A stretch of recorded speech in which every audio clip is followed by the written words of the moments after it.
Welcome to this explainer. Look, I'm stepping into the role of your mentor today, and we're going to walk through the ultimate playbook for developing unshakable character and real personal responsibility. If you're tuning in, it means you aren't satisfied with just drifting through life. You want to build something solid. You want to become a man of substance, someone who can absolutely be relied upon when the pressure is on.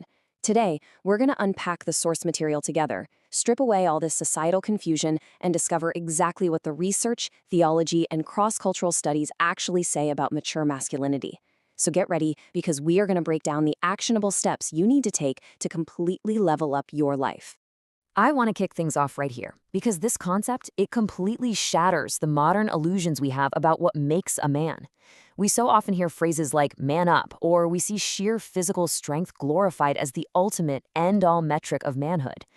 But anatomy and age simply do not equal maturity.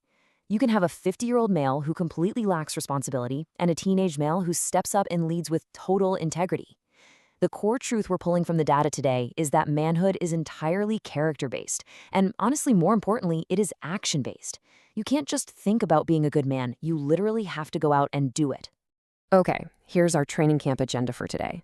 We're going to cover the character of manhood, functional versus complete men, mastering power and self-control, the ultimate leadership model, reacting versus intentional responding, and finally, your daily accountability playbook.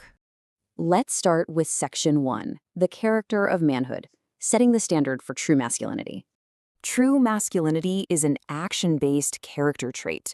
I mean, character that isn't demonstrated is really no character at all, right?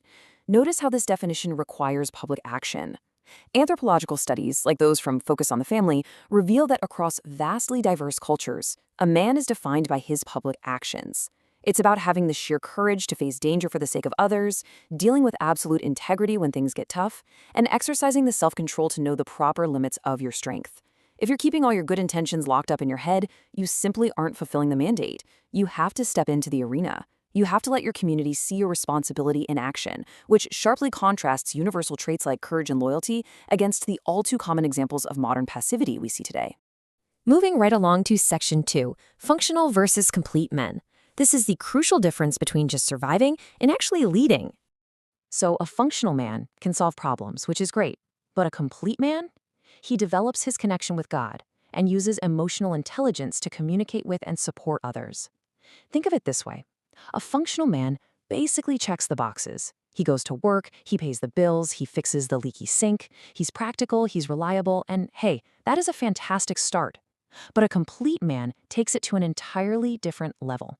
He is intrinsically motivated, driven from within by a clear sense of destiny, rather than just constantly seeking external praise from other people. He develops his spirit and his soul just as much as his practical skills. He treats everyone around him with profound respect. As a coach, I see so many guys settle for just being functional. Don't settle for that. Push yourself to be complete. All right, Section 3, mastering power and self-control. These are the 9 pillars of internal motivation. These 9 pillars reveal that true strength is, at its core, just power under control. And gaining that self-control requires you to drop all your excuses and own your life entirely. Let me tell you a quick story about a young guy I worked with. We'll call him David. Now, David was strong, he was smart, and he was highly functional, but every single time he faced a little criticism at work, he would completely blow up, blame his boss, and instantly play the victim. He totally lacked an unshakable center. It wasn't until David embraced the specific pillars we're looking at here, actively grounding his nervous system, stepping up to do the really uncomfortable work without complaining, and just utterly destroying his victim stories, that his life actually changed. He went from being a reactive liability to a self-led leader. So the absolute crucial point is this: true maturity means you are the author of your life, completely driven by internal motivation. And that brings us to emotional literacy. Becoming a complete man means you can process difficult emotions without ever losing your composure. This is perhaps one of the most misunderstood aspects of masculinity today. Being a man absolutely does not mean being an emotionless robot. It means being emotionally literate. You are 100% allowed to feel anger, grief, and profound joy. But the key difference is that you do not collapse under the sheer weight of those feelings. And you definitely don't explode and cause collateral damage to the people around you. You process those emotions, you figure out what they are telling you, and then you act with measured, disciplined intention. Let's look at Section 4, the ultimate leadership model. modeling the traits of Jesus. According to the source material's theological framework, Jesus embodies the ultimate ideal by perfectly balancing servant leadership, compassion for the weak, and unshakable strength. Whether you approach this from a strictly religious perspective or simply as a historical masterclass in leadership, the model here is incredibly profound. He rejected passivity completely. He took absolute personal responsibility. He literally washed the feet of his followers, demonstrating the ultimate humility. Yet, he had the fierce, uncompromising strength to overturn tables when confronting corruption. It's the perfect integration of being tough and tender, standing unmovable against evil while simultaneously providing a safe haven and immense compassion for the vulnerable. Section 5. Reacting versus intentional responding. It is time to reject the extremes of modern behavior.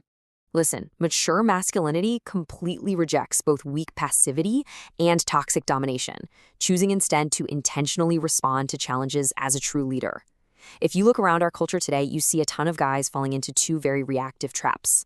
On one side, you've got guys using passivity as kindness. They just avoid conflict, keep their heads down, and basically let life happen to them.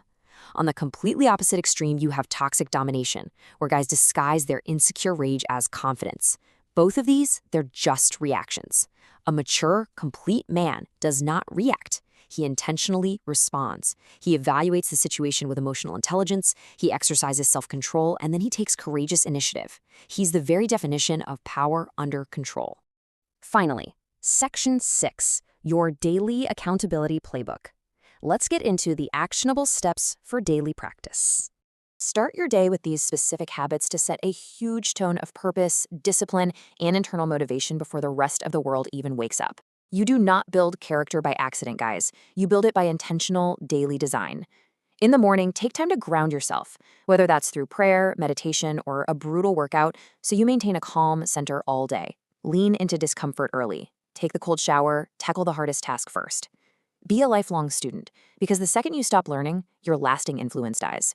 And before you walk out that front door, commit to assuming 100% responsibility for everything that happens in your orbit. You set the tone. You don't let the day set the tone for you. Remember earlier when we talked about how your character has to be demonstrated publicly? Well, these 3 simple steps are exactly how you start serving and leading by example in your local community this very week. First, be the guy who takes initiative. When there's a problem in the room, be the first one out of your seat to fix it. Second, use your strength to provide for those who are struggling and do it with absolute rock-solid integrity. Third, be self-reliant but know exactly when to speak up. If something isn't right, you don't just stay passive. You respectfully and firmly challenge it because your conscience demands it.